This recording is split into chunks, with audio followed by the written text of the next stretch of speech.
ঘুম থেকে উঠেই দেখি এমনি মনে পড়েছে, বাবা আজকে তো 1 জুলাই এসেই গেছে।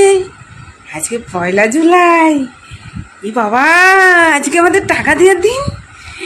মা গো, আমি তো টেনশনে, আমি আর নেই। এখন থেকে আমার হাই প্রেশার বেড়ে যাচ্ছে, বন্ধুরা।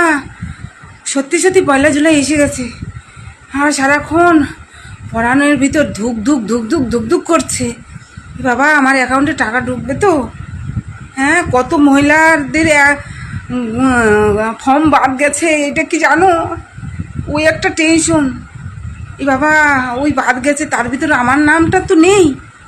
এই চিন্তা করছি সকালবেলা উঠে। কিন্তু আমি এতদিন যেই চিন্তা ছিল তার থেকে আজকে মানে 3 ডিগ্রি টেনশন আজকে বেড়ে গেছে আমার। যে আজকে বাবা 1 জুলাই, আজকে কিন্তু টাকা ঢোকার দিন। আজকে যদি আমার অ্যাকাউন্টে টাকা না ঢোকে, আমি তো এই চিন্তায় সকালবেলা থেকে আর কাজকর্ম কী করবো, বাবা হাত পা ভেঙে নিয়ে আসছে আমার।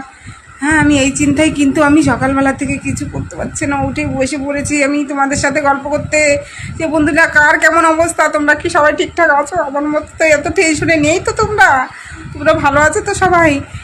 আর কটা টাকা ঢুকবে, কটায়? তোমরা যদি জানো আমাকে কমেন্ট করো কিন্তু, কটায় টাকা ঢুকবে? হ্যাঁ, 12টায় মনে হয় না, 12টা 1টার দিকে। বাবা সঠিক খবর জানি না তো, তাও তো জানি না বাবা, কী করবো এখন আমি?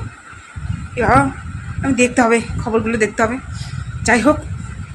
যাই হোক বন্ধুরা, আজকে কাজকর্ম তো সব শেষ। আজকে যে বরের কত গুতানি খাবো, বকা খাবো তার ঠিক নাই। রান্নাবাড়া কী হবে তার কোনো ঠিক নাই। এই মেসেজটা যে বকাত করে যখন ওঠে মেসেজটা, তখন আর পড়ানটা আর থাকে না ঘরে। কি করব এখন? আজকে বাবা 1 জুলাই আজকে চলে এসেছে। আমি কি, আমার অ্যাকাউন্টে টাকা তো ঢুকবে বন্ধুরা, ঢুকবে। তোমরা কি বলবো, আমি আর কিছু বলার শক্তি আমার নেই। সত্যি সারাটা দিন আমার কীভাবে কাটবে আমি জানি না, যতক্ষণ টাকা না